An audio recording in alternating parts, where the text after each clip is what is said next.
দাদার ছিল অনেক, বাবার ছিল অল্প।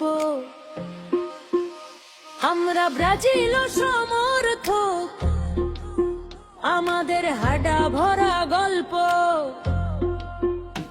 প্রতি বিশ্বকাপের শুরুতে গলা ফাটাই হেক্সা বলে, বিশ্বকাপের শেষটা হয় অশ্রু ভরা চোখের জলে। আর্জেন্টিনার বিরুদ্ধে যেই খেলুক সে আমাদের আব্বা, সাম্বা নৃত্য করতে করতে আমরা মারি ডাব্বা। মেসির সাথে তুলনা